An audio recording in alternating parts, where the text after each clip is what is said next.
जैसे कि एग है, मीट है, सोयाबीन्स खा सकता है और लो कार्बोहाइड्रेट। मगर एक चीज़ मैं ज़रूर बोलूँगा कि पानी बहुत लेना चाहिए। और आजकल जो विंटर है, गर्म पानी ले लें, गर्म पानी ले लें, खाना हेल्दी रखें, आइसोलेशन में रहे। उसके बाद एक पॉजिटिव माइंडसेट, वो भी बहुत ज़रूरी है अगर आपको अपनी इम्यूनिटी बूस्ट करनी है। इम्यूनिटी पॉजिटिव माइंडसेट से बूस्ट हो जाती है। उनको ये कि एक्सरसाइज करे, योगा करे, अपना कोई अपने रिलीजन के हिसाब से अपने तरीके से वर्शिप करे। टाइम उससे उनका उसका टाइम भी निकलेगा और उनके लिए एक्सरसाइज, ये माइल्ड एक्सरसाइज बहुत ज़रूरी है। कमरे में ही घूमे, कुछ और भी करें लेकिन एक्टिविटी करें। उसके बाद मूवमेंट टूवर्ड्स हॉस्पिटल, जो बहुत इम्पॉर्टेंट है। हालांकि ये सारी चीज़ें जो है घर में करी जा सकती है। इसको खुद भी एक, ये जो पेशेंट है इसको भी खुद भी एक जो वेल बीइंग आएगी। सपोज 2 दिन 3 दिन इसको खुद को लगेगा नहीं, मुझे अभी तक लॉस ऑफ एपेटाइट था, मैं खाना नहीं खा पाता था, अब मैं खा रहा हूँ, मुझे फीवर था, कम हो गए। इसको खुद में भी ये लगेगा हाँ मैं ठीक हो रहा हूँ। इन चीज़ों पे नज़र रखनी है। लेकिन आइसोलेशन में कोई अगर ये क्या देखा गया, 1 दिन 2 दिन ओ कुछ नहीं हुआ यार आप ठीक हो, सभी लोग आते हैं और उसी रूम में घुस जाते हैं। यहाँ घर वालों में ऐसा नहीं करना है। मेहरबानी करके ऐसा ना करें। बराबर 1 हफ्ता ही आइसोलेशन में रहे, पूरा घर वालों से दूर रहे। चाहे कोई रिलेटिव आता है, कोई आता है बाहर से ही, खबर पोशी करें या फ़ोन पे करें या वीडियो कॉल करके करें। लेकिन इसको 8 दिन ये एहतियात लेना बहुत ज़रूरी है। और हमारे जो कॉल सेंटर्स हैं, हालांकि डिविजनल लेवल का मेरे पास नंबर है भी, और हमने ये इसके लिए लिटरेचर भी बनाया है जो हर एक जगह हम रखेंगे, हर एक लेवल पे हम रखेंगे कि इसको क्या करना है क्या नहीं करना है। बाकी जो इसके बाद ट्रीटमेंट वाला पार्ट है वो हर एक लेवल पे हमने अवेलेबल रखा है। आज भी हमारी डॉक्टर्स की ट्रेनिंग चल रही थी। जो लास्ट टाइम एलजी साहब ने कहा था कि आप दूर दराज इलाकों में वो कोविड के बेड्स रखो, ये उनके लिए है जो फार फ्लंग एरियाज़ में या गांव में किसी के पास आइसोलेशन का कोई है नहीं, 10 लोग 20 लोग एक ही मकान में रह रहे हैं, अलग से वॉशरूम नहीं है, अलग से उनका कोई सेपरेट कमरा नहीं है, तो उनके लिए वहाँ भी वो फैसिलिटी रखेगी।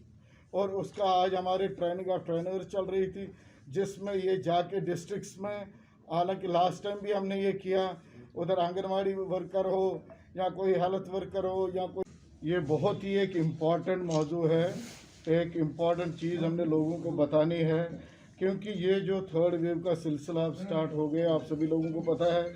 यहाँ ज़्यादा जो लोग हैं होम आइसोलेशन में रहेंगे क्योंकि आप देखिए कि जो भी हमारे पॉजिटिव आ रहे हैं या तो एसिम्टोमेटिक है, उनको कोई सिम्टम ही नहीं है, या माइल्ड सिम्टम्स है। इसलिए आज हमने ये समझा कि अपने ACS साहब श्री विवेक भारद्वाज जी के डायरेक्शंस पे हमने लोगों को समझाना है कि आइसोलेशन में क्या क्या करोगे आप। क्योंकि मुझे जो लग रहा है ओवरऑल जो मेडिकल एक्सपर्ट्स कह रहे हैं ये वेव ज़्यादा माइल्ड जो मॉडरेट होगा या एसिम्टोमेटिक होगा तो आइसोलेशन पे ज़्यादा ध्यान देना पड़ेगा हमें। बाकी जो मेडिकल ट्रीटमेंट है चाहे किसी भी लेवल पे है, उस पर हमारे डॉक्टर्स हैं, मेडिकल टीम्स है, गवर्नमेंट लगी है, ऑक्सीजन है, हर कोई चीज़ है। तो मैं ये आपके साथ इसलिए शेयर करता हूँ, 6M का हमने ख्याल रखना है।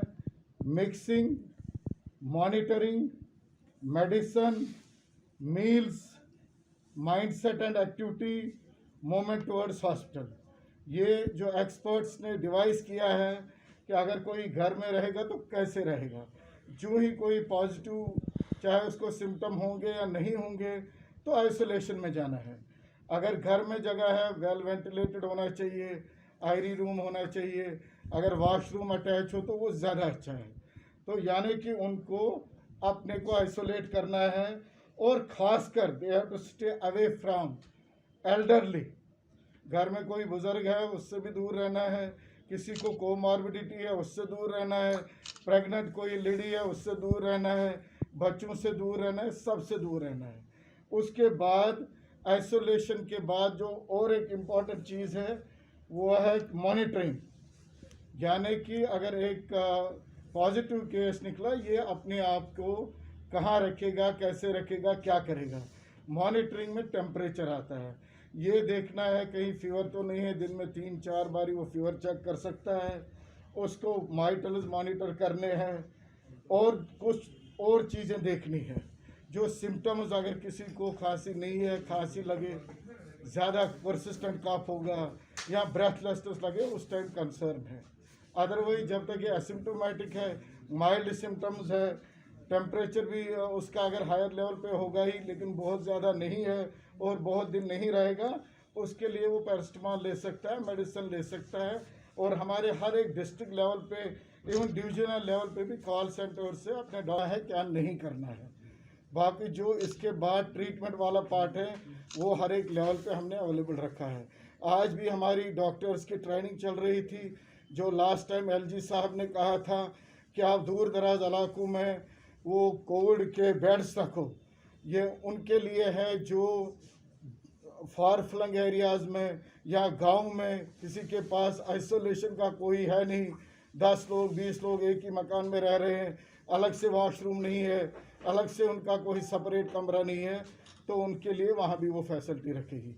और उसका आज हमारे ट्रेनिंग ऑफ ट्रेनर चल रही थी, जिसमें ये जाके डिस्ट्रिक्ट्स में, हालांकि लास्ट टाइम भी हमने ये किया, उधर आंगनवाड़ी वर्कर हो या कोई हेल्थ वर्कर हो या कोई आशा वर्कर हो, उनको समझाएंगे ये सिम्टम्स क्या है और कब आपको डॉक्टर की ज़रूरत है। तो आए दिन में करता रहता हूँ। आज आइसोलेशन पे इसलिए ध्यान दिया कि इसमें मेजॉरिटी लोग जो हैं या एसिम्टोमेटिक होंगे या माइल्ड केसेस होंगे, उनको घर में कैसे बैठना है, क्या करना है, जो ही पॉजिटिव निकला कैसे खुद को आइसोलेट करना, ये कहना ज़रूरी था। इसके बाद जो गवर्नमेंट की तैयारियां हैं, हालांकि आपने सेकंड वेव में भी देखा कि हर एक लेवल पे जो ही टर्शरी लेवल पे बेड्स बढ़ने लगे, बेड्स ऑक्यूपाई होने लगे, 90% बेड्स है वो, तो हमने सब डिस्ट्रिक्ट और डिस्ट्रिक्ट लेवल पे भी कोविड फैसिलिटीज़ रखी, ऑक्सीजन प्लांट्स लगाए, और जो खासकर जो ऑक्सीजन इसका लाइफ लाइन है उसमें हमने क्या किया, वो high flow, medium flow, moderate flow, हर कोई चीज़ रखी गई। इवन नॉन इन्वेजिव वेंटिलेटर्स, हालांकि इन्वेजिव जो वेंटिलेशन है टर्शरी केयर लेवल है, लेकिन देखा गया कि जो हाई ऑक्सीजन डिवाइसेस है उससे बड़े सारे मरीज ठीक हो गए नॉन इन्वेजिव वेंटिलेशन से, वो इस वक्त इंटैक्ट है। हमने लास्ट वीक ही उसका पूरा एक रन किया, ट्रायल रन। हमने एक ACS जो हमारे एडिशनल चीफ सेक्रेटरी साहब है, उन्होंने डायरेक्शंस दिए कि आप ये देखो, बड़े दिनों से हमारे वो कोविड बेड्स ऐसे ही बैठे थे, कोई पेशेंट नहीं था, हम आप ऑक्सीजन का जो भी ऑक्सीजन रिलेटेड सिस्टम्स हैं उनको आप ट्रायल दे दो, उनको देखो ऑक्सीजन सिलेंडर फिल्ड है नहीं है, आपका वो कंसनट्रेटर चल रहा है नहीं चल रहा है, आपका ऑक्सीजन प्लांट में कोई नैग तो नहीं आ रहा है, कोई फॉल्ट, वो तो हमने पूरा रेडी रखा है। सिर्फ यहाँ ही नहीं, एक तो DRDO हॉस्पिटल 500 कोविड बेडेड है ही है, उसके बगैर हमारे पास टर्शरी लेवल में भी बेड्स रखे गए हैं और डिस्ट्रिक्ट लेवल पे भी, सब डिस्ट्रिक्ट लेवल पे भी। अब चूंकि जो हर हफ्ते मीटिंग लेते हैं, CS साहब हर हफ्ते लेते हैं, और हमारे ACS एडिशनल चीफ सेक्रेटरी साहब हर दिन मीटिंग लेते हैं कि हम ओवरऑल